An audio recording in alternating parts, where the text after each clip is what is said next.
Bueno, primero que nada, agradecer la invitación nuevamente. Esta es la tercera vez que me invitan acá a compartir, a compartir con ustedes, a contarles algo que me gusta y de lo que manejo un poco. Para los que no se habían conectado antes en mis presentaciones, pues me presento rápidamente. Yo soy Abimel Moreno. Yo soy bióloga.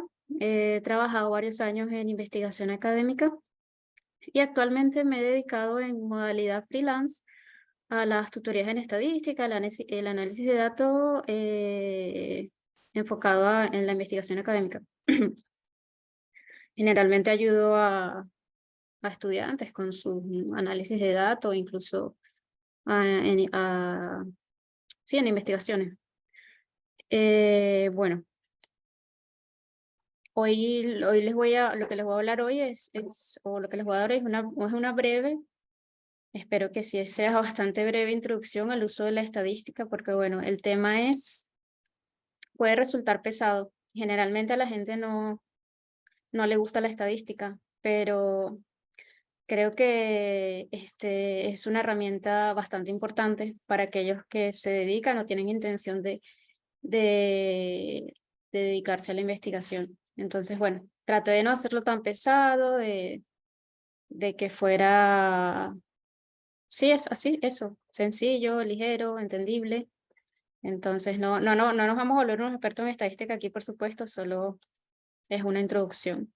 Y espero que les guste, les interese y luego, pues, se interesen en aprender al respecto. A ver aquí, que no me deja pasar. Ok. Entonces empiezo la presentación con esta pregunta: ¿por qué debería aprender estadística? Bueno, ya les dije un poquito, ¿no? Es una herramienta es importante, es central en lo que es la investigación científica, e incluso en la investigación no científica. Eh, las empresas, el marketing, todo eso necesita de lo que es el análisis de datos. Entonces, la respuesta a la pregunta anterior, pues es muy sencilla: para responder preguntas. Con la estadística podemos responder preguntas tan dispares como qué sustancias o comportamientos están relacionados con la aparición del cáncer, cómo sabe Netflix qué películas me gustan, hay algún beneficio económico al titularse de una universidad prestigiosa, qué causa el aumento o disminución de la incidencia de ciertas enfermedades, qué estrategias de marketing son exitosas en relación a ciertos productos. Pues bueno, todas estas preguntas en campos tan dispares, pues la estadística nos puede ayudar a encontrar las respuestas. Y para responder estas preguntas necesitamos datos. Y es allí donde entra en acción, pues, la estadística. ¿Qué me puedo pasar aquí? Ok. Bueno, la presentación la estructuré de la siguiente manera. Quiero iniciar mostrándoles un poco de una manera muy rápida, muy simple, cómo es, de una manera bastante simplificada, cómo es el proceso de investigación científica, que consiste en toda esta serie de pasos que tenemos aquí. Luego de que se los introduzca muy brevemente, quiero ilustrárselos con un ejemplo bastante sencillo también.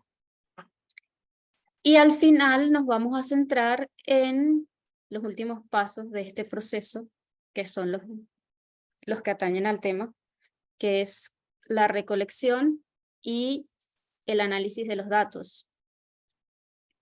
Acá vamos a ver qué son las variables, cómo sintetizar y describir los datos que atañen a la estadística, son dentro del campo de la estadística descriptiva, y luego cómo probar hipótesis, que ya sería lo que es la parte de la estadística inferencial. Y bueno, voy a terminar con unas consideraciones finales que son importantes.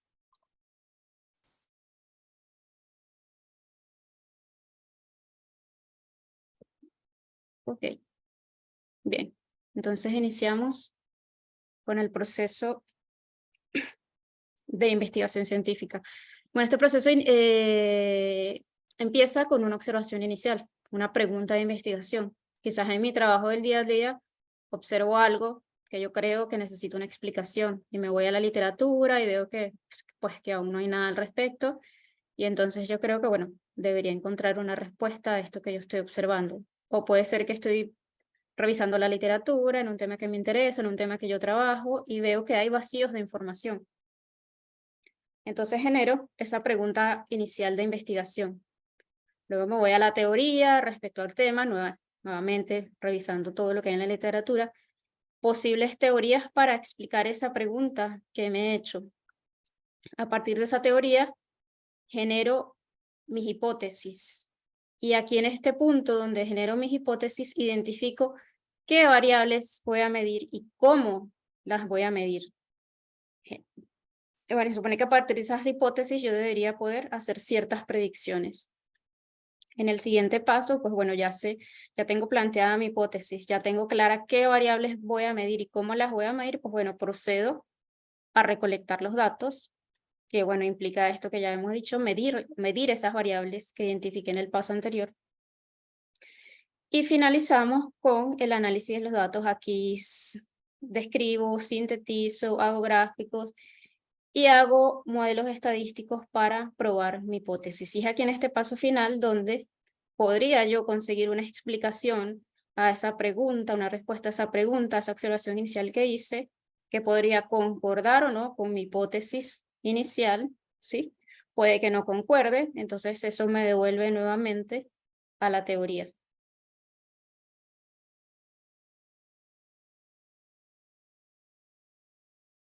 Ok. Bueno, como les decía, íbamos a ilustrar este proceso que les acabo de describir muy por encima, muy brevemente, con un ejemplo. Les quise ilustrar este ejemplo, esto fue algo con lo que yo trabajé, por eso lo elegí, porque lo conozco bastante bien, ¿no? Que es el caso de esto es una polilla, se llama Plutela silostela, es una polilla plaga de brasicáceas. Las brasicáceas son los repollos, las coles, ese tipo de vegetales. Y entonces, pues leyendo en la literatura, encuentro que hay confusión en la identidad de la especie, y esta confusión ha prevalecido porque la especie es politípica, es bastante variable morfológicamente.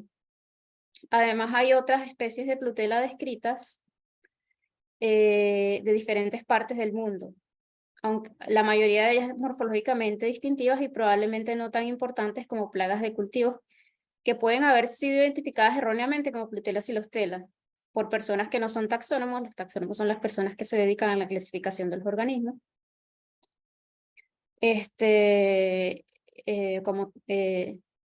Ya, esperen un momento que aquí tengo personas para admitir. Ok. Como técnicos agrícolas, agrónomos, entomólogos económicos, personas que no están especializadas en la taxonomía de estos animales. Y como hay confusión en la especie, pues bueno, puede ser que la identifiquen erróneamente, que haya registros erróneamente identificados como Plutela silostela. Luego sigo leyendo y encuentro que Sudamérica tiene la mayor diversidad del género Plutela. Y encuentro que en Venezuela, un país suramericano, solo está registrada la especie Plutela silostela. Entonces, yo me pregunto, si hay tanta confusión, si Suramérica es la región con mayor diversidad del género Plutela, ¿es realmente Plutela silostelica la Plutela silostela la única especie del género presente en Venezuela? ¿Corresponden los registros de Plutela silostela a esta única especie? Esa es mi pregunta de investigación, lo que me planteo con base en esto. Ahora bien, me voy a la literatura. Nuevamente encuentro que la alta variabilidad morfológica de la especie dificulta su identificación. Encuentro un caso en Australia de dos especies simpátricas, o sea que su distribución comparten parte de la distribución, están en los mismos sitios, en parte. Prácticamente hay dos especies prácticamente indiferenciables morfológicamente, o sea, vemos las dos polillas y no podríamos diferenciarlas solo con ver la morfología externa, pero fueron determinadas como especies distintas con base en evidencia molecular. Entonces esto me da como más apoyo de que debería revisar si en Venezuela de verdad solo está presente Plutela silostela. La morfología encuentro también, supongamos que, bueno, no tengo cómo, cómo hacer análisis moleculares, no está dentro de mi presupuesto, no está dentro de mis límites hacer análisis moleculares, entonces tengo que buscar otra opción para intentar responder mi pregunta. Entonces encuentro también en la literatura que la morfología de las alas de los insectos ha sido ampliamente utilizada en estudios taxonómicos, ecológicos y evolutivos, representando excelentes modelos para el estudio de la variación morfológica. Encuentro también que el análisis de la forma del ala de los insectos mediante morfometría geométrica ha sido muy utilizado en especies de importancia médica para la discriminación e identificación de especies. A partir de aquí, yo decido, a partir de aquí yo me planteo la hipótesis de que en Venezuela coexisten más de una especie de Plutera, que probablemente no todos los registros identificados como Plutela silostela correspondan a dicha especie. Entonces me planteo que voy a revisar el material depositado en los museos. Todo lo que esté etiquetado como Plutela silostela en los museos, yo lo voy a revisar. Y encuentro que hay variabilidad en el ala. Estas son las alitas de 3, vamos a llamarlos morfotipos, de la polilla que está identificada como Plutela silostela. Hay diferencias en el tamaño, y aquí en la punta del ala también hay cierta diferencia, y también acá en la venación. Entonces yo identifico mis variables. Yo voy a medir el tamaño y la forma del ala posterior. ¿Cómo las voy a medir? Mediante técnicas de morfometría geométrica. La morfometría geométrica son una serie de técnicas que se usan para estudiar la variabilidad de las formas. No vamos a entrar en eso. Con eso está bien que sepan eso.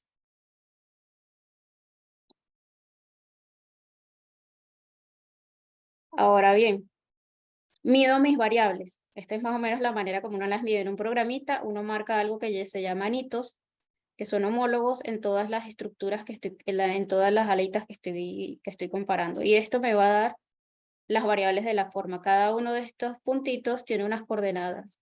Y luego yo lo comparo entre los grupos y así me va a decir si las formas son diferentes. Entonces mido mis variables de esta manera en el programita, que son las variables de la forma, las coordenadas de estos hitos, y el tamaño del ala determinada por una cosa que se llama el tamaño centroide. Y entonces miren, esto que está aquí es simplemente para ejemplificarles.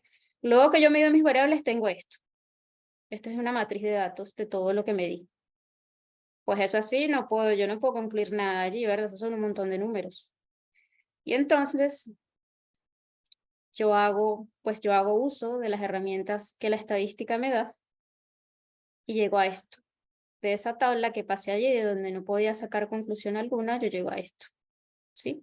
Yo hago mis análisis, sintetizo mis datos y obtengo esto. Ya a partir de aquí, ya yo puedo sacar conclusiones. Por ejemplo, acá en este análisis, los punticos de diferentes colores son un grupo distinto, ¿sí?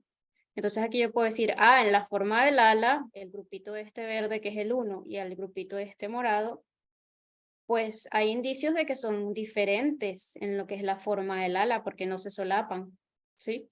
Y aquí este anaranjado, que es el grupito 2, pues bueno, está allí solapado con los otros dos. Entonces, pues bueno, aquí hay como un continuo de variación de la forma. Y aquí me cabe preguntar, ¿serán la misma especie? ¿Será un continuo de variación? ¿Serán diferentes especies? ¿Será un continuo de variación de la misma especie?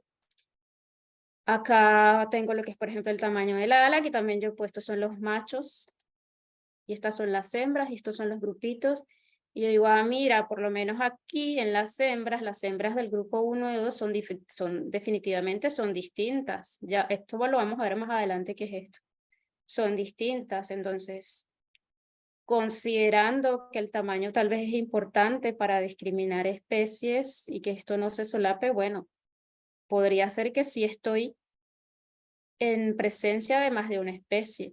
Y hago acá mis análisis estadísticos y ya vamos a hablar de lo que es esto de la significancia estadística y veo que lo que estoy viendo aquí me está diciendo el modelo que yo construí, mi modelo estadístico para discriminar estas cosas, me está diciendo que mira, sí, la forma es distinta, la forma del ala es distinta en los morfotipos, en los grupos, los morfotipos que estás evaluando. Lo mismo para el tamaño de las alas, ¿sí? Entonces, espero que esto les haya ilustrado bien cómo a través de estas herramientas yo puedo responder o obtener luces de lo que me planteé en un principio. No importa qué tipo de análisis son estos, porque simplemente, como les dije, es para ilustrar.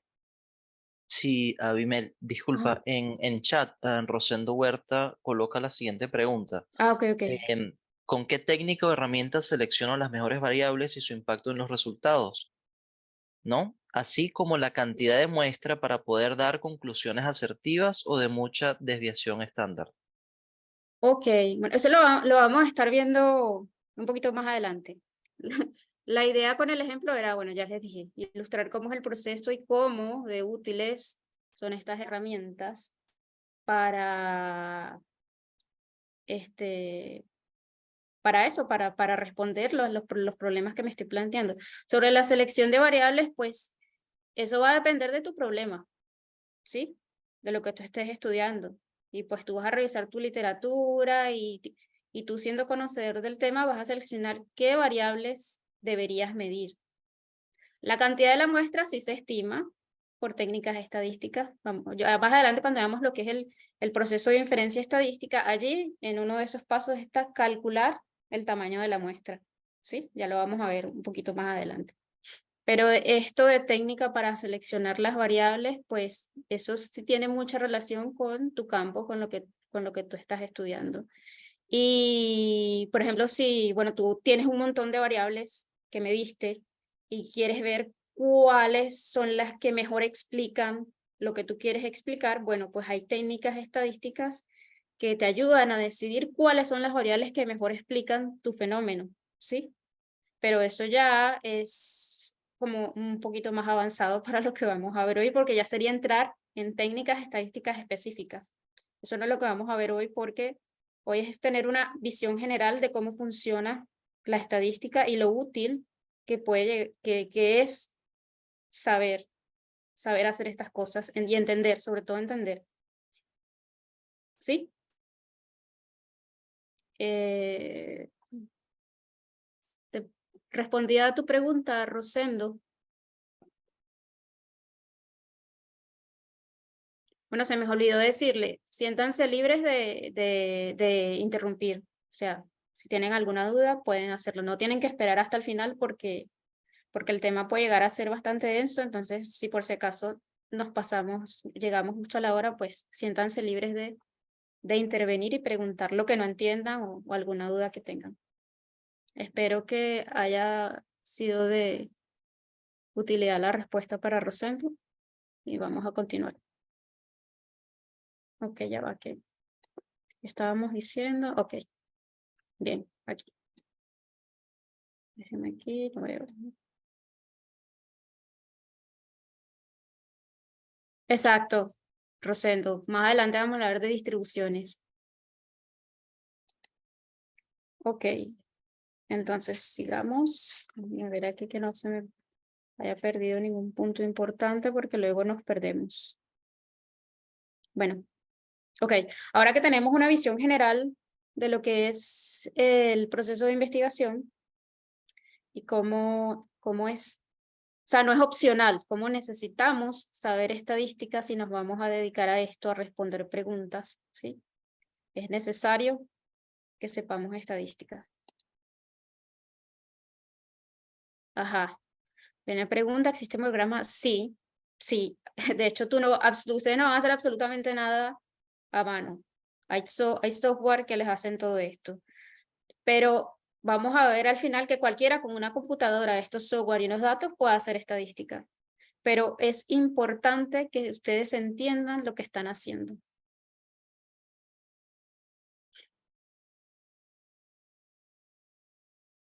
Ok. Ajá. Ah, ok. Bueno, ahora que ya vimos, le estaba diciendo de manera general que cómo es este proceso de investigación, vamos a centrarnos, como les dije, en esos dos últimos pasos, que es la recolección y el análisis de datos. En primer lugar, sobre la recolección de datos. Yo no voy a ir por ahí recolectando datos pues como a mí me provoque, como a mí se me ocurra. Tengo que hacerlo de una manera metódica, de manera que yo asegure dentro de ciertos límites de que los efectos que yo estoy viendo, los resultados que yo estoy viendo, se deben a las variables que yo estoy evaluando y a las hipótesis que yo estoy planteando, ¿sí? Y entonces ese conjunto de métodos que permiten generar los datos de una manera controlada y reproducible es lo que conocemos como el diseño experimental, ¿sí? ¿Cómo voy a medir mis variables? ¿Cómo eso atañe a lo que es el diseño experimental? No vamos a entrar en diseño experimental porque eso sería una clase completa, solo vamos a quedarnos con ese concepto, pero sepan que es una parte súper importante cuando van a colectar los datos. De eso va a depender, pues, la validez y la reproducibilidad de lo que ustedes hagan, de su investigación. Ok. Ahora bien, estamos hablando de medir variables, pero ¿qué es una variable? Pues una variable es eso que su nombre dice, algo que varía, una característica o atributo que pueda asumir distintos valores. Aquellos cuyos valores son determinados por el azar son denominadas variables aleatorias. Ahora bien, dependiendo de cómo se miden esas variables, en qué nivel se miden, las variables pueden ser cualitativas o cuantitativas. Dentro de bueno, para empezar con las cualitativas, no puedo hacer operaciones aritméticas. Son variables categóricas. Sus valores vienen definidos por categorías, mientras que las cuantitativas se pueden hacer operaciones aritméticas, y ahorita vamos a ver los tipos de variables cuantitativas. Vamos a primero aquí con las variables categóricas. Como les dije, sus valores vienen dados por categorías. Ejemplo, la especie es una variable, por eso una variable categórica: humano, mono, murciélago. No puedo establecer jerarquía ni ninguna operación con este tipo de variables. Por ejemplo, no puedo decir murciélago mayor que mono, mayor que humano, nada de eso tiene sentido. También puede ser, por ejemplo, yo estoy probando un tratamiento y tengo varios grupos, un grupo control, un grupo tratado con una dosis, un grupo tratado con otra dosis. Esto también sería una variable categórica nominal, ¿sí? Yo tengo control, grupo 1, grupo 2, ¿sí? Vamos a ver que en ciertos diseños este tipo de variables se denominan factores. Un tipo especial de variable nominal es la variable binaria, en que solo puede tomar dos valores. Tengo dos categorías, por ejemplo, el sexo, macho, hembra, un estatus, vivo, muerto. La presencia de alguna característica está presente o no está presente. También tenemos las variables ordinales dentro de las variables categóricas. Espera, que tengo aquí preguntas en el chat.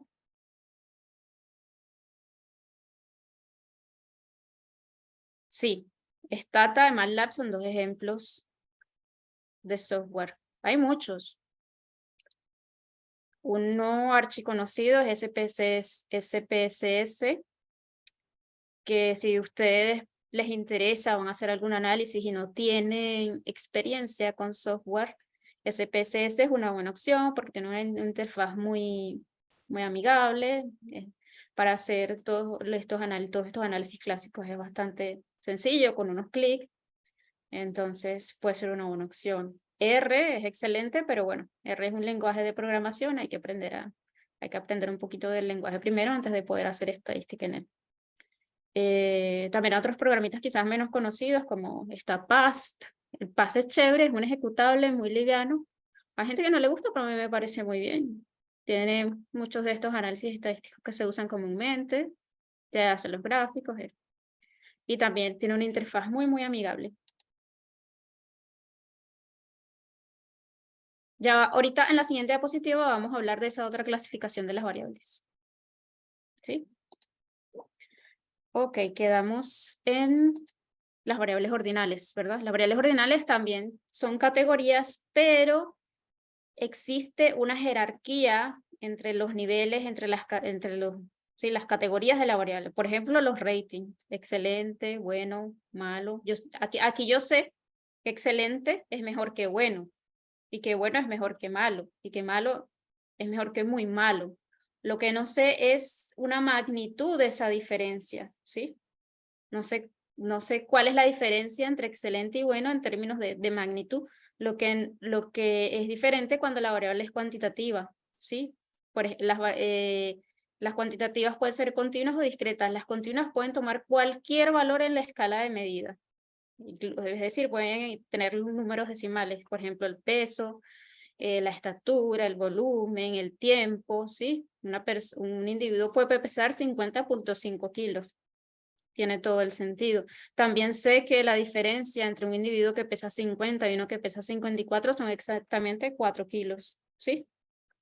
Puedo hacer operaciones aritméticas y sé exactamente la diferencia en magnitud entre un par de medidas, ¿sí? Las discretas toman solo cierto número de valores, no pueden tomar cualquier número en la escala, solo ciertos valores y generalmente son números, números completos, números enteros, perdón, ¿sí? Un ejemplo, las cuentas, por ejemplo, número de especies en un sitio. No puede haber 2.5 especies, o hay una, o hay dos, o hay tres, o hay cuatro, ¿sí? Número de aciertos en un test también puede ser. Cuando usted es algo que se mide en números enteros, es una variable discreta. Bueno, es una manera fácil de verlo. Si puede tener decimales, es una variable continua. Y ahora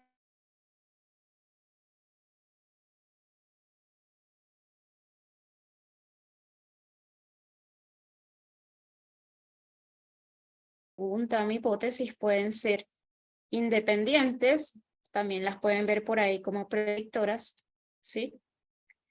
Que es la variable o las variables que en el marco de mi hipótesis, de mi pregunta, se cree que causa algún efecto o que puede predecir una respuesta.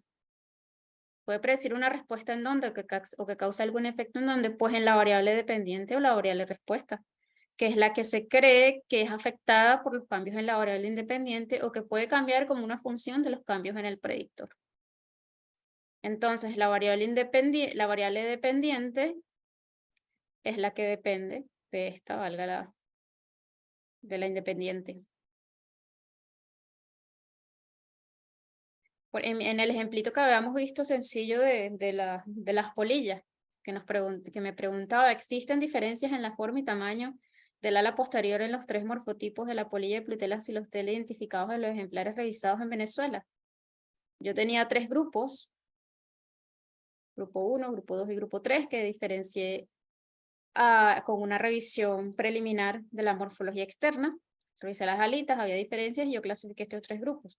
Esto sería mi predictor, mi variable independiente. Es una variable nominal, es un factor que tiene 3 niveles, 1, 2 y 3. Y mi variable dependiente respuesta, pues el tamaño del ala y las variables que definen la forma del ala, ¿sí? Estas cositas dependen del grupo donde esté el individuo. ¿Quedó claro lo de las variables dependientes e independientes? Yo sé que a veces a los estudiantes de estadística a veces se confunden, les cuesta, pero simplemente hay que preguntarse, ¿cuál depende de cuál? ¿Sí? Ok, continuemos. Ya va que aquí hay algo en el chat, vamos a ver si... Ok.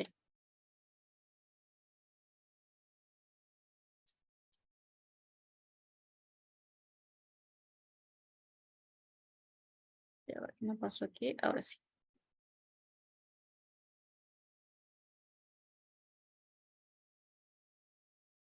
Ya va, me disculpan, que es que aquí el...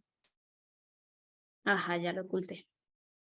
Lo de las cámaras me tapa la parte de la presentación. Ok. Ahora ya, habiendo aclarado toda esa parte que lo es la recolección de los datos, bueno, los datos están conformados por variables, ya vimos qué son las variables y cómo hay varios tipos de variables.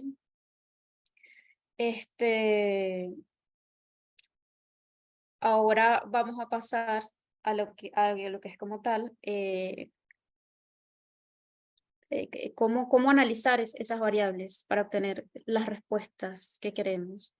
Y vamos a ver que generalmente tenemos dos grandes vertientes cuando vamos a analizar eso con las herramientas que nos provee la estadística, ¿sí? No es por una parte la estadística descriptiva, que nos provee herramientas para la exploración, la organización y síntesis de los datos.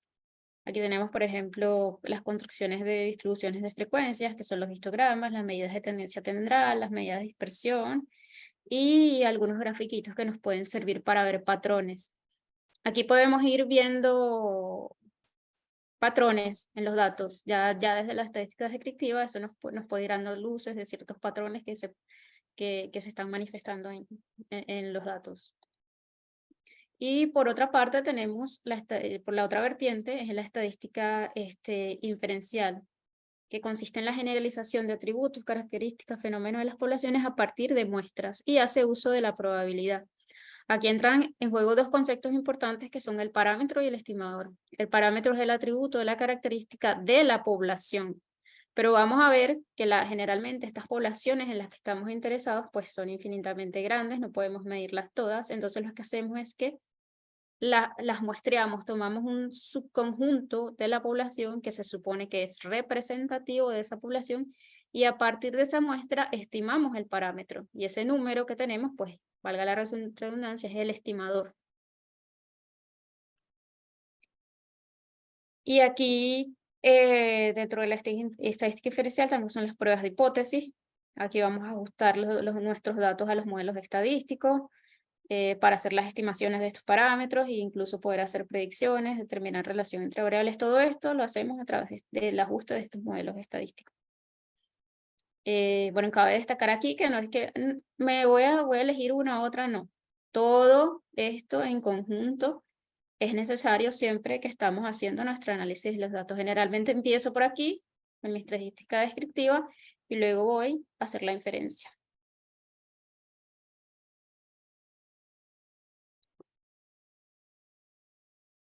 Empezamos con la estadística descriptiva. Bien, en esta vertiente de la estadística descriptiva, una de las primeras cosas que deberíamos hacer es evaluar las distribuciones de frecuencias, que son los histogramas, que consisten en un gráfico, donde acá en el eje de las X voy a poner mis valores que obtuve de la variable que medí, y en el eje Y voy a colocar la frecuencia con la que apareció ese valor. Y pues eso me da una idea de las propiedades de la distribución de mis datos. Vamos a ver más adelante que es súper importante que sepamos cuál es, al menos cuál es la distribución aproximada de nuestros datos. Ok, déjenme ver qué.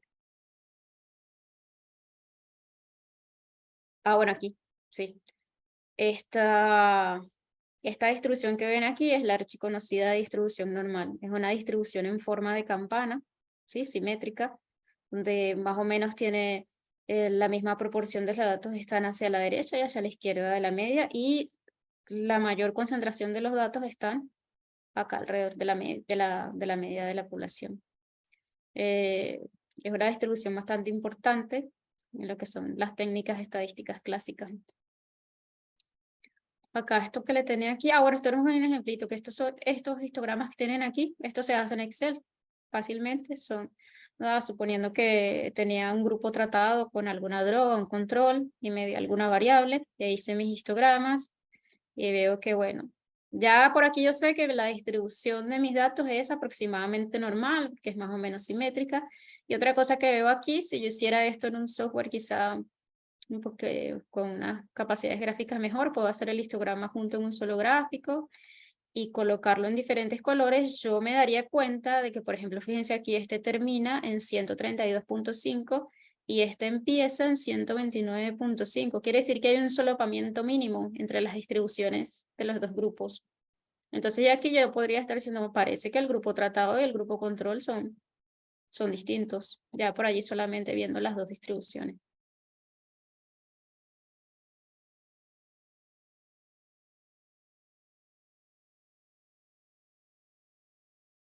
Ok. Para sintetizar y describir los datos, hay dos cosas principales que se hacen, que son las medidas de tendencia central y las medidas de dispersión.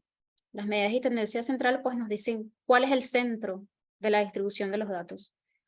Aquí tenemos las dos más utilizadas, que son la media y la mediana. La media es simplemente pues un promedio aritmético. Todos están familiarizados con lo que es un promedio aritmético, ¿verdad? Simplemente la sumatoria de todos los valores, ¿sí? En mi conjunto de datos, dividido entre el total de datos que tengo, o sea, el tamaño de la muestra. Usualmente el parámetro de la media lo van a ver en los libros o por allí donde estudien, si estudian estadística, como mu. Y el estimador como X barra. La mediana es el dato que divide la distribución justo a la mitad. Por encima y por debajo de la mediana yace el 50% de los datos.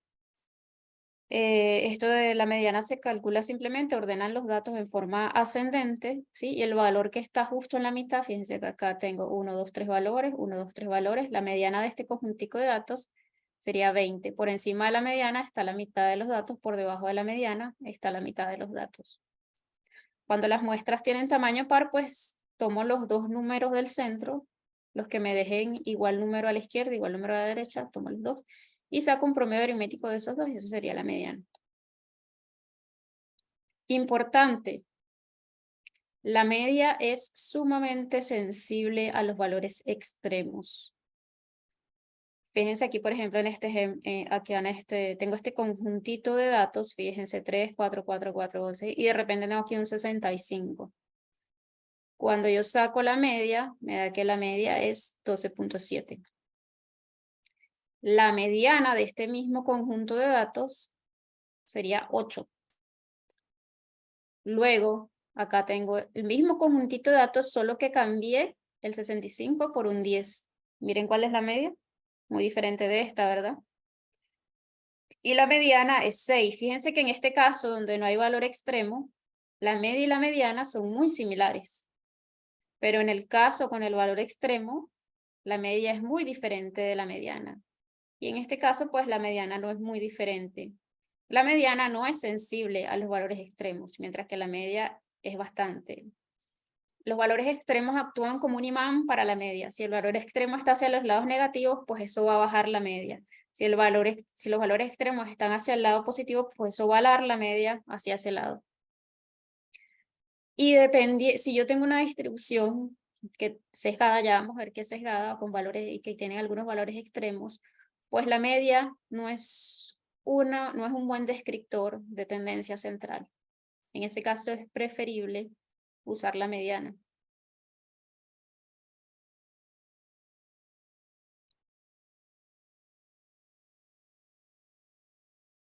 Además, la media y la mediana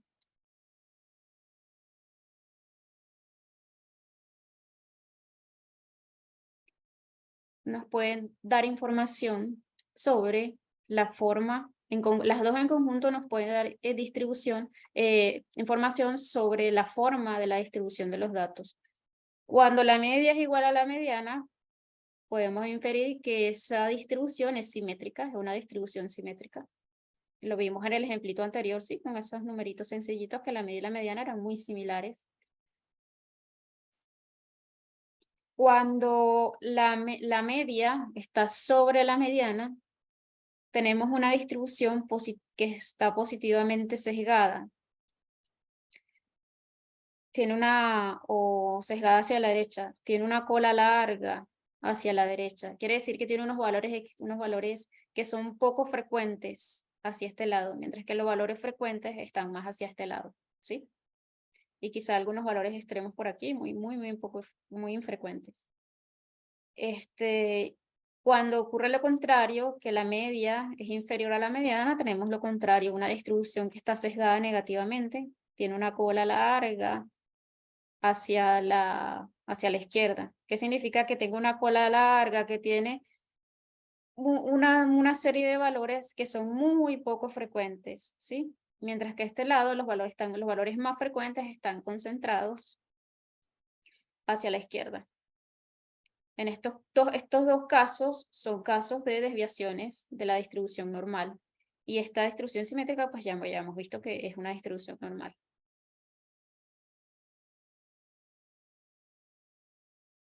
Pero solo las medidas de tendencia central no son suficientes para describir los datos. Es útil también saber qué tan dispersos están esos datos, sobre todo qué tan dispersos están alrededor de ese centro, ¿sí?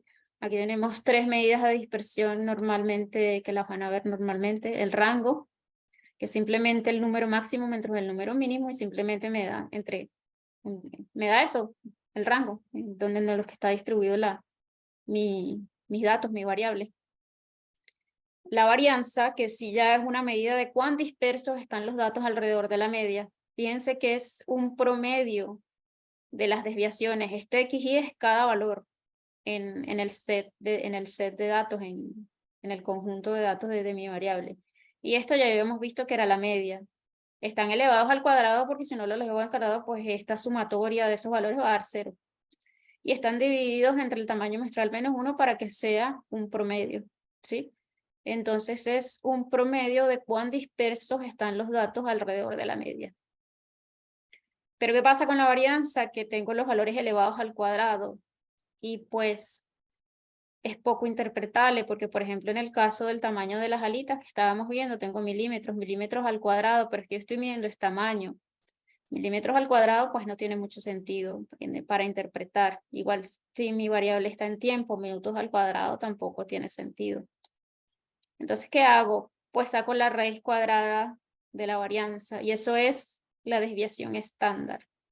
Entonces, la desviación estándar me da un promedio, ¿sí? De eso mismo, de cuán dispersos están los datos alrededor de la media, pero ya en unas medidas que son interpretables. Por ejemplo, aquí, ¿cómo leo esto? Aquí tengo los dos grupitos de las polillas, de las alas de las polillas, y tengo que en el grupo A mide 2.5 milímetros y que la desviación estándar es 1 milímetro. ¿Cómo interpreto esto? Que en promedio las polillas del grupo A tienen una ala de un tamaño de 2.5 milímetros, ¿sí? Pero que en promedio pueden ser más o menos 1 milímetro. ¿Sí se entendió?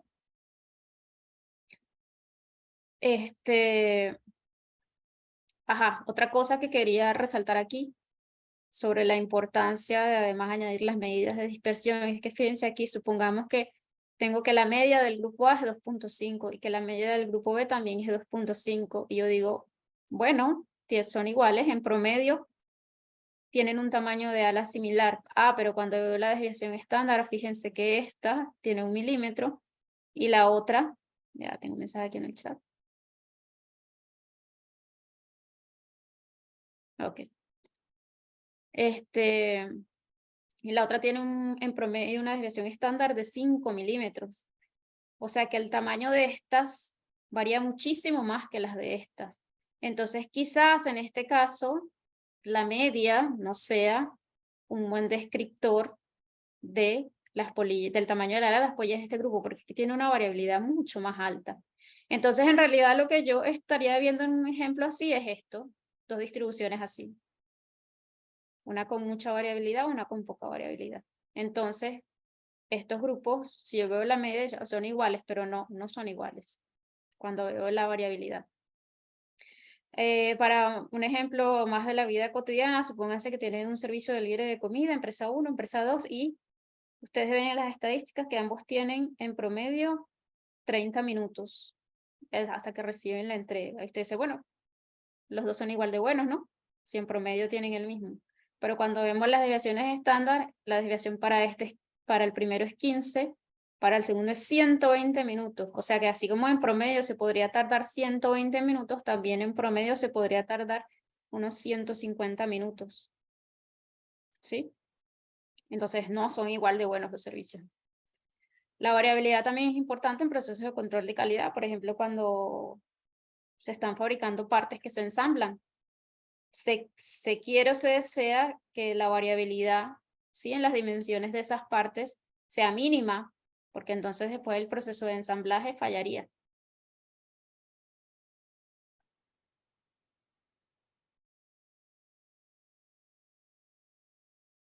Y bueno, y esas medidas que habíamos visto las podemos presentar en grafiquitos y visualmente pues se pueden ver los patrones más rápido. Esto es lo que el grafiquito que vamos a mostrar al principio. Estos son los puntos son medias y las barritas son desviaciones estándar. Entonces aquí yo veo que, por ejemplo, que además de que esta tiene una media mayor y esta una media menor, su variabilidad prácticamente no se solapa. Entonces aquí yo podría pensar que estos grupos, bueno, son diferentes, uno de este otro igual para este de aquí y este de aquí.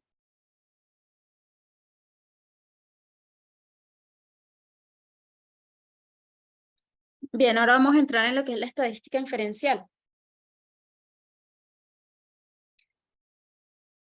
Les había planteado al principio que habíamos planteado estas preguntas que tenemos ahí, les había planteado que la estadística pues puede responder preguntas tan dispares como esta.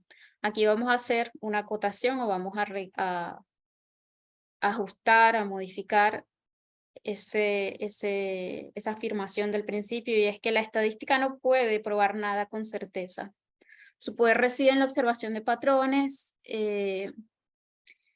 patrones, respuestas, y determinar a través de uso de probabilidades la aplicación más probable para esos patrones y respuestas.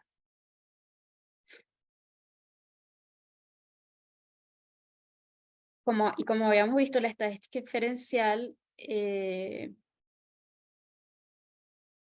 central para la estadística inferencial la probabilidad. Entonces vamos a ver rápidamente aquí algunos conceptos de probabilidad. Como concepto general, puede ser definido como la posibilidad de que algo ocurra. Como disciplina puede ser definida como el estudio de eventos y resultados que involucran un elemento de incertidumbre. También tenemos como dos grandes vertientes acá en la probabilidad clásica, que donde hay eventos, donde los eventos, la probabilidad de los eventos es conocida, porque es que se sabe todos los posibles resultados del experimento. Por ejemplo, lanzar una moneda solo tiene dos caras, solo hay dos posibilidades. Entonces la probabilidad de que salga una cara o la otra es 1 de 2, un medio, considerando que la probabilidad de algo se calcula como el número de veces que ocurre el evento entre el total de todos los eventos posibles. Entonces sería un medio para el experimento de lanzar una moneda, o 0.5 o 50%. Son tres maneras de expresar probabilidad, como fracciones, como porcentaje, como una proporción. De igual forma, lanzar un dado, solo hay 6 resultados posibles, pues la probabilidad de si lanzo un solo dado, la probabilidad de cada uno de ellos va a ser 1 de 6. Y luego están los eventos cuya probabilidad puede ser estimada a partir de datos pasados. Esto es lo que es la probabilidad empírica. Y aquí entran en juego nuevamente las distribuciones de frecuencia.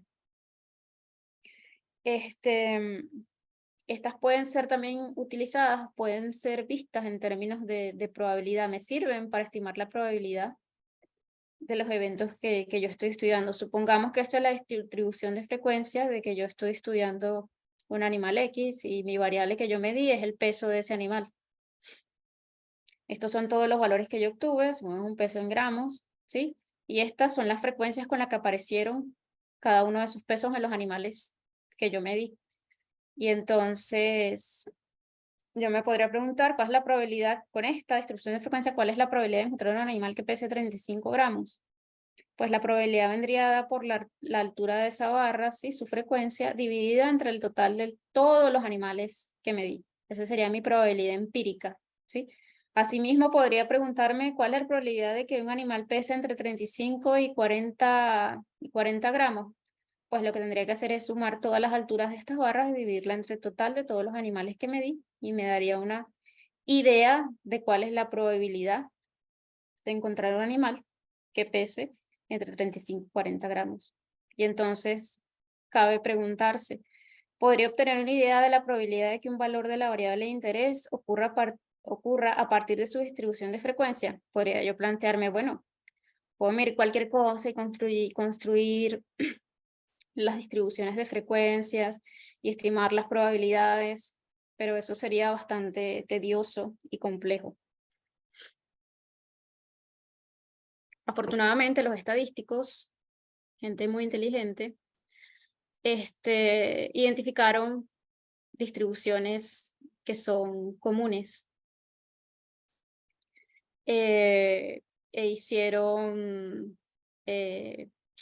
Construyeron formas tipificadas de estas distribuciones y tienen sus fórmulas que son las densidades, las funciones de densidad de probabilidad, y a partir de esas fórmulas pues tenemos las distribuciones de probabilidad.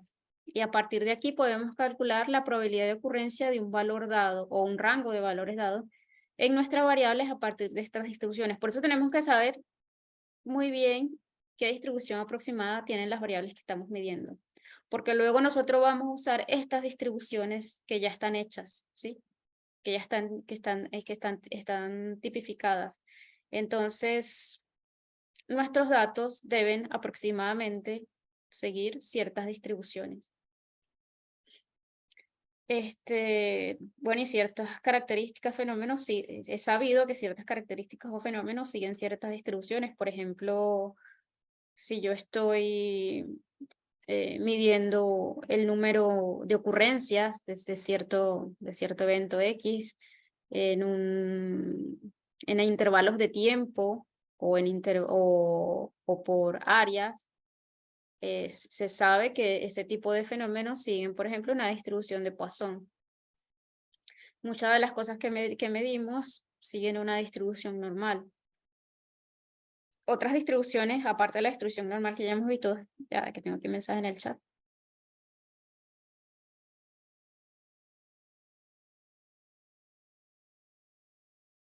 El cálculo, regla de 3.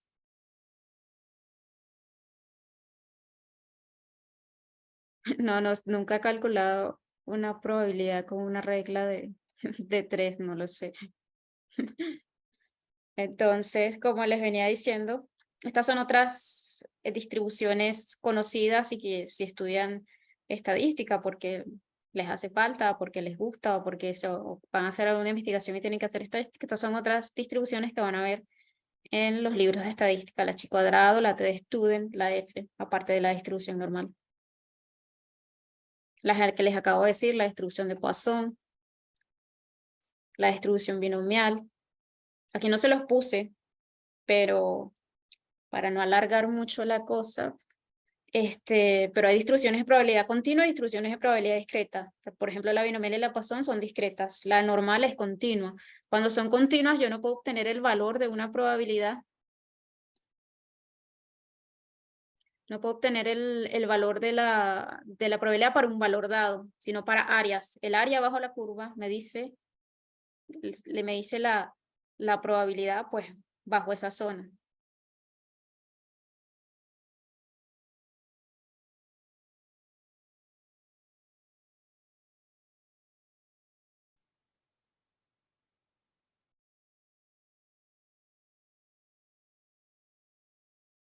Ahora bien, ya teniendo un poquito de idea sobre esos conceptos de probabilidad y las distribuciones de probabilidad, podemos pasar a hablar como tal de lo que es el proceso de la prueba de hipótesis, de cómo ustedes van a probar sus hipótesis a través del análisis de sus datos. Todo inicia a partir del planteamiento de un sistema de hipótesis. Son dos hipótesis, la hipótesis nula y la hipótesis generalmente denotada como H0 y la hipótesis alternativa generalmente denominada como H1. La hipótesis nula siempre plantea que no hay diferencia, que no hay efecto, que no hay relación, dependiendo de lo que ustedes están estudiando. Y es la hipótesis que ustedes van a someter a prueba. La hipótesis alternativa, pues es eso, la alternativa a lo que se está planteando en la hipótesis nula, que es que si hay efecto, que si hay relación, que si hay diferencias, etc. Aquí lo tenemos con un ejemplito. Por ejemplo, aquí estoy probando una nueva droga experimental en la prevención de malaria. Entonces planteo como hipótesis nula que la nueva droga experimental no es más efectiva en la prevención de malaria que el placebo. Mientras que la hipótesis alternativa, que es que la nueva droga experimental es más efectiva en la prevención de la malaria. A partir de esto, yo diseño un estudio donde asigno individuos al azar a dos grupos, uno que recibe la droga y otro que no la recibe. Y luego, a A través de cierto tiempo voy siguiendo a esos grupos experimentales y contabilizo las afecciones por malaria de estos individuos por el periodo de tiempo que dure el estudio. Después de aplicar el correspondiente modelo estadístico, se determina que el grupo tratado con la nueva droga tuvo menos infecciones que el grupo con el placebo y que es improbable que este resultado se deba al azar, es decir, la droga es efectiva para la prevención de la malaria. Conclusión, rechazo la hipótesis nula y los datos muestran soporte a la hipótesis alternativa.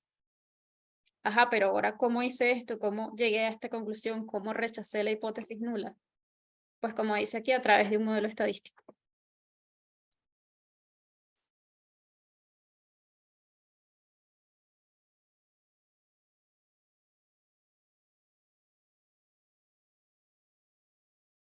Sí, cierto.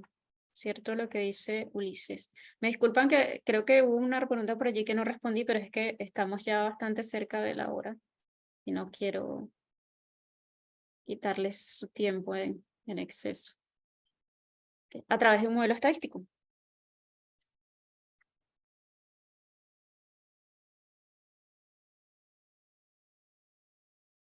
Ok. Por simplicidad, los modelos estadísticos más utilizados son los modelos lineales. Todos los métodos clásicos que ustedes van a ver por allí, regresión, moderación, ANOVA, ANCOVA, correlación, mediación, todos se pueden escribir en la forma de un modelo lineal general.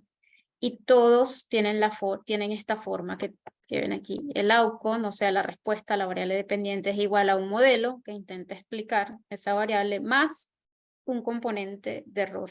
Absolutamente todos tienen esa forma, no importa cuál de estos modelos vayan a utilizar. Todos los pueden escribir de esa forma. Y 4 puntos importantes sobre esos modelos. Las predicciones sobre la data, bueno, esto se los acabo de decir, se basan en el modelo que decidimos ajustar más un componente de error. El modelo debe ajustar los datos observados tan cercanamente como sea posible. El grado en el que el modelo representa los datos se conoce como el ajuste del modelo. En inglés lo van a ver como fit. Los modelos estadísticos se componen de variables y parámetros. O sea, esta parte que está aquí que dice modelo, el modelo como tal, se compone de variables, de sus variables y de los parámetros. El modelo varía según el diseño del estudio, el tipo de datos y lo que están intentando responder. Esta parte model pues va a variar según qué tipo de variables tengan, su diseño y lo que están intentando responder. Vamos ahora a ver paso por pasito cada una de esas cositas rápidamente. Las predicciones se basan en el modelo más el componente de error. El componente de error es esto que ustedes ven aquí. Sencillamente es lo que se observa, los datos observados, menos lo que está prediciendo el modelo. Eso es lo que es el error. Lo que se observa menos lo que predice el modelo. Y nuevamente, como hemos visto en la varianza, es una sumatoria de las desviaciones al cuadrado entre n-1 y obtengo un promedio. Y muy relacionado con esto es lo que les dije del ajuste del modelo, pues mientras más error, pues el modelo ajusta peor los datos, el ajuste es más pobre. Mientras menos error, pues el modelo ajusta mejor los datos. Y mientras mejor es el ajuste, pues más seguras son las predicciones de las que yo puedo hacer con ese modelo, ¿sí? O estoy más seguro de que lo que yo estoy proponiendo, mi hipótesis, es realmente lo que está pasando con esas variables. Aquí también rápidamente, en lo que es el ajuste del modelo, aquí es muy importante también la calidad de los datos. Yo tenía una sección de la calidad de los datos, pero la tuve que borrar porque no iba a alcanzar el tiempo. Pues si la data que le meto es mala al modelo, pues el modelo va a ser malo y va a ser incapaz de predecir o de probar ninguna hipótesis. ¿Y de qué dependen de que los datos puedan ser buenos o malos? Pues puede depender de varias cosas. De mi diseño, si diseño mal el experimento, pues probablemente los datos no van a tener la calidad necesaria para yo probar nada. Del tamaño de la muestra, muestras muy pequeñas, pues también afectan los ajustes a los modelos.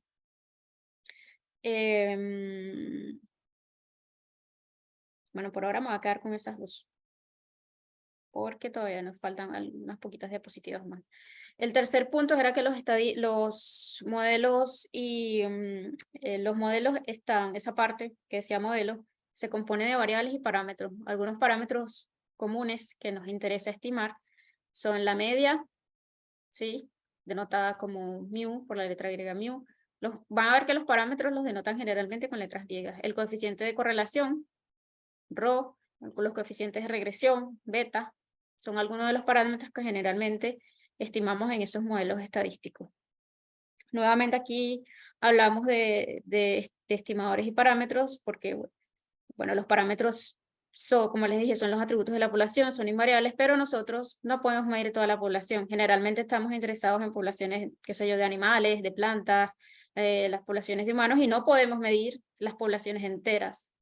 Entonces, usamos muestras, subsets de la población, y a través de ello estimamos pues, los parámetros y lo que obtenemos a partir de esto son estimadores de los parámetros.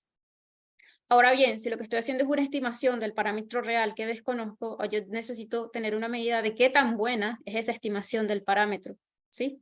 Y aquí entra en juego lo que llamamos otro concepto fundamental, que es el error estándar. Ustedes van a ver que los programas, cuando hacen las estimaciones del parámetro que ustedes deseen estimar, siempre viene acompañado de una desviación de un error estándar. Para entender más o menos qué es el error estándar, imaginemos que yo estoy estimando la media, ¿sí? La media de algo.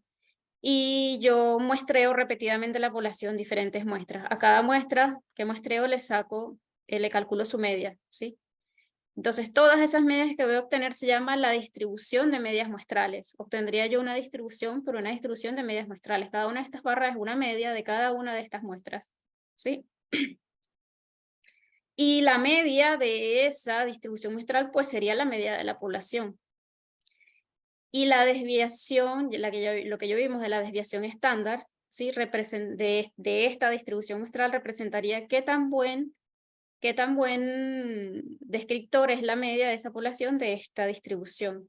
Y esa distribución, esa desviación estándar calculada a partir de la distribución de las medias muestrales es lo que es el error estándar. Pero obviamente yo no tengo el tiempo, el dinero y todo para hacer, es imposible pues hacer esto que digo de mostrar un montón de veces, obtener una muestra, calcular la media para obtener la distribución de medias muestrales.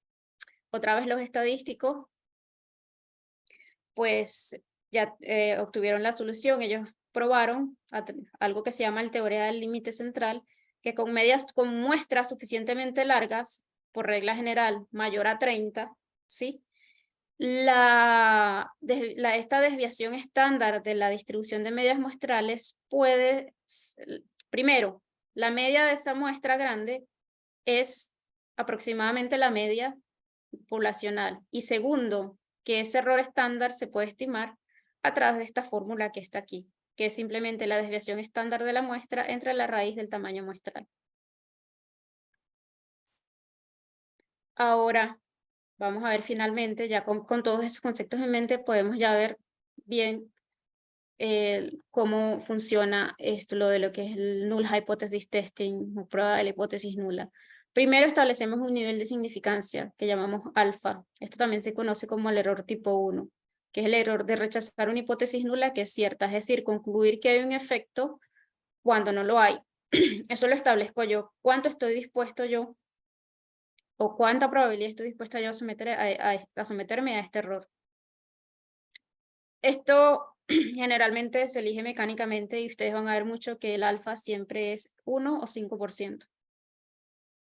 Escojo una distribución apropiada, según lo que voy a probar, según la distribución que tienen mis datos. Escojo la distribución apropiada. Calculo el tamaño muestral para detectar cierto efecto. Esto de detectar cierto efecto es algo que se conoce como, aquí entra en juego lo que es la potencia de la prueba.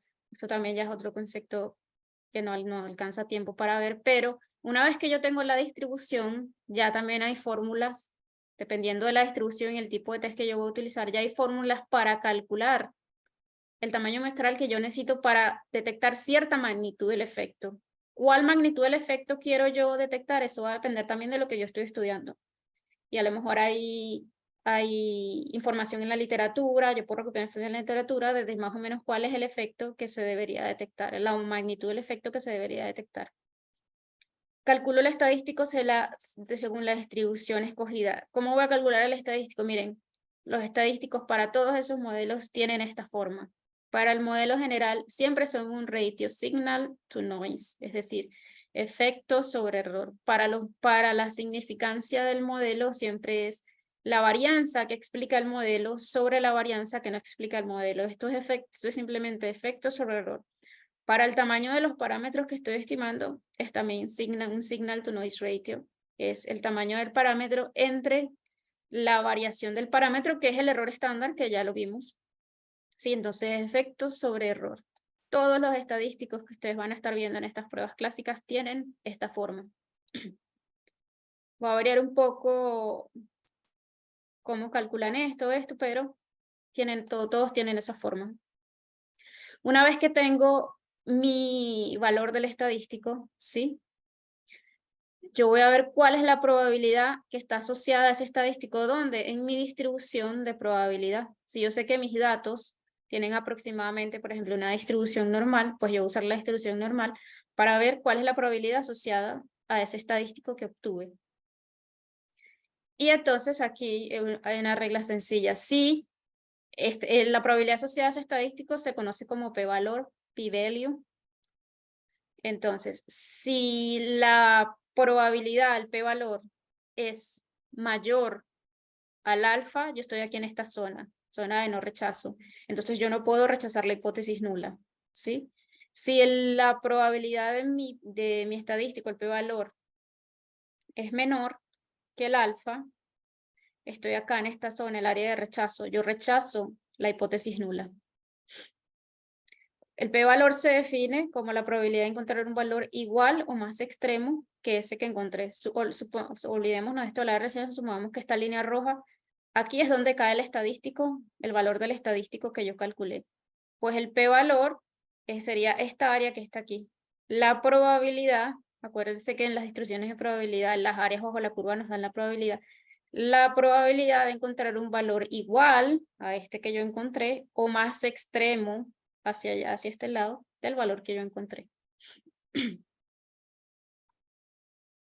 Y finalmente el modelo, esa parte de modelo que vimos en la figurita, va a variar según el diseño del estudio, los datos y lo que yo esté intentando responder.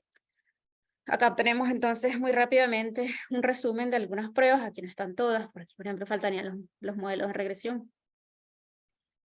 Según el objetivo, voy a comparar dos muestras independientes, voy a comparar dos grupos relacionados, voy a comparar 3 o más grupos independientes, voy a comparar 3 o más grupos relacionados, voy a asociar dos variables. Y en el caso de los modelos de regresión, no solo me interesa la asociación, sino que me interesa explicar una variable a partir de la otra.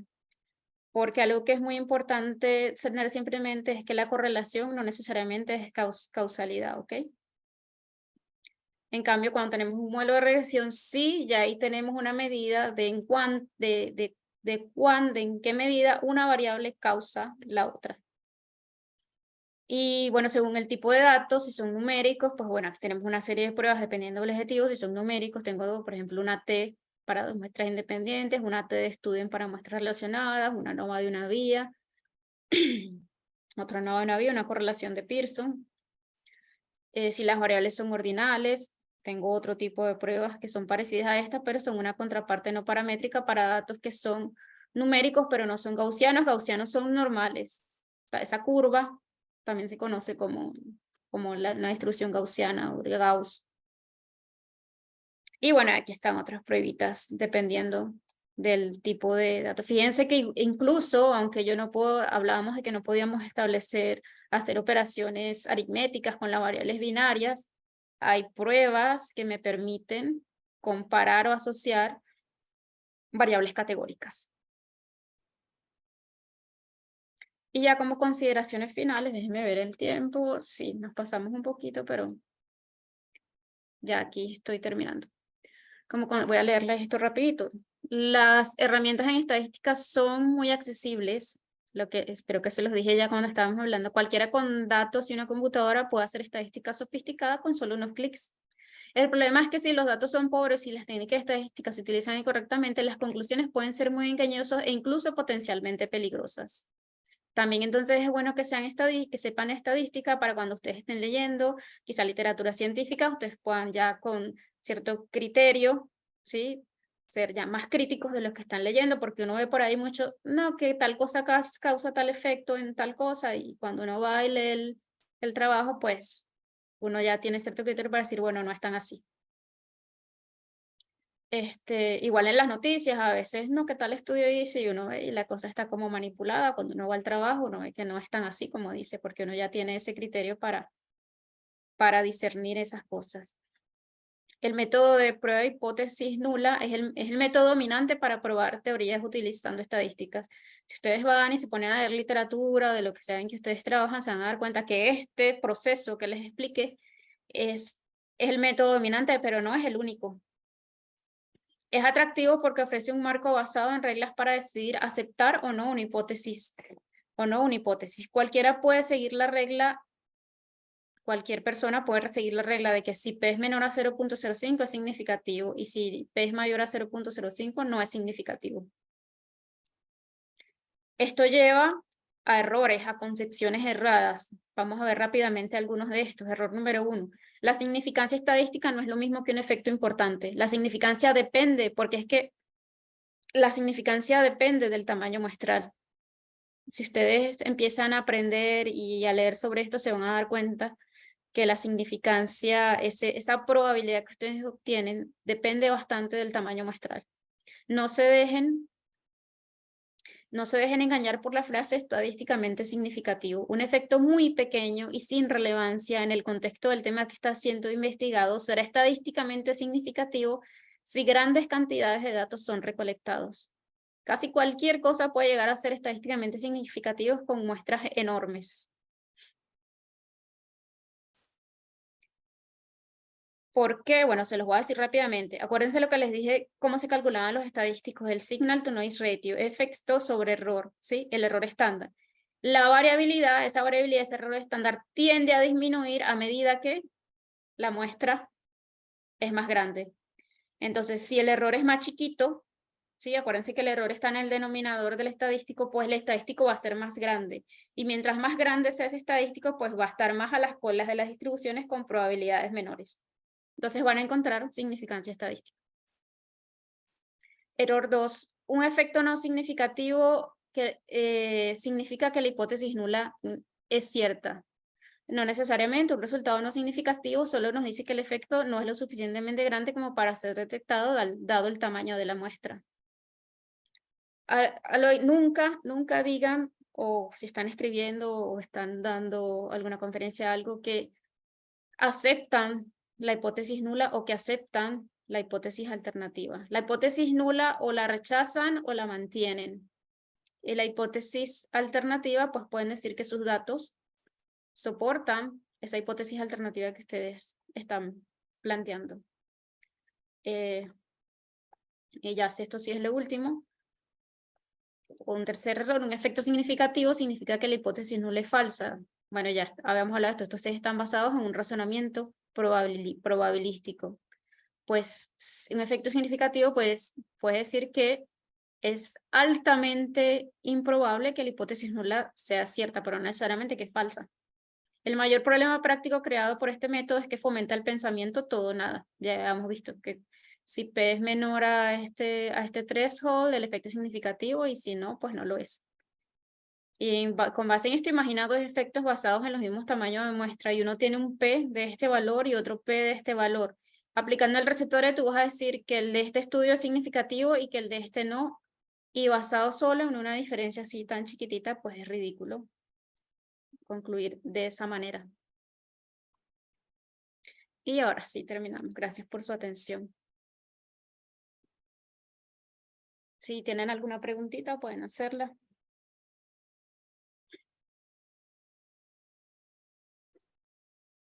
Pueden encender su micrófono ya, si quieren preguntar, quieren decir algo. Sí, así es. Si tienen alguna duda, por favor, pues levanten la mano y así se les puede dar derecho a palabra.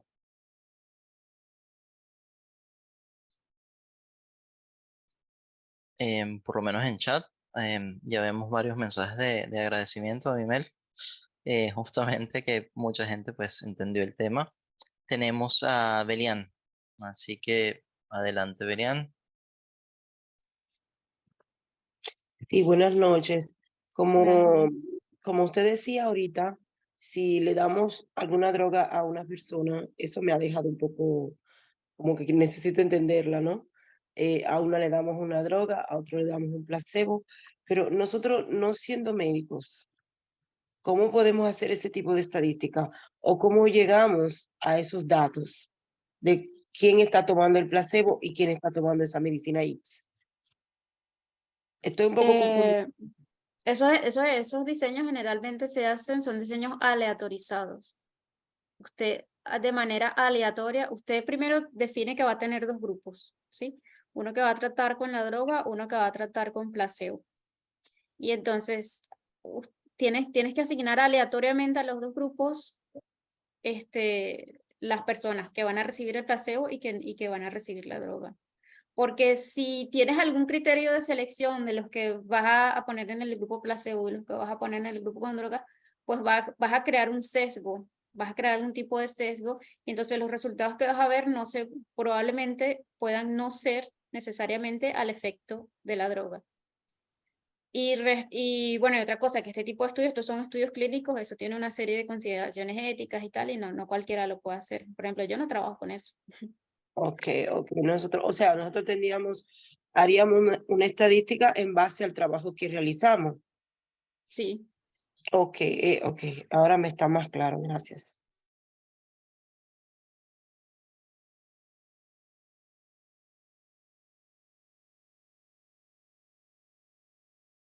Ok, muy bien. Si hay tal vez alguna otra duda, en vista de que estamos sobre la hora. Solamente reiterar, en vista, ya que salió en el chat, ¿no? Las láminas de la presentación van a ser enviadas a través de correo. Próximos días de esta clase va a estar disponible en la sección de estudiantes de todos y cada uno de ustedes. Así que no se preocupen, en caso de que siempre quieran repasar algo, pues van a tener acceso a la clase de hoy. ¿Ok? Y bueno, no veo más dudas en el chat, Abimel. No veo manos levantadas. Así que pues no nos queda más que obviamente darte las gracias por estar con nosotros nuevamente. Cubrir de verdad este tema, que es un tema bastante complejo, el de las estadísticas, de una manera bastante sencilla, en la medida de lo posible en el mundo de las estadísticas. Y bueno, muchísimas gracias a todos por haber participado en la clase de hoy. Esperamos tenerte con nosotros nuevamente, Abimel. Era un Así que placer. pasen buenas tardes.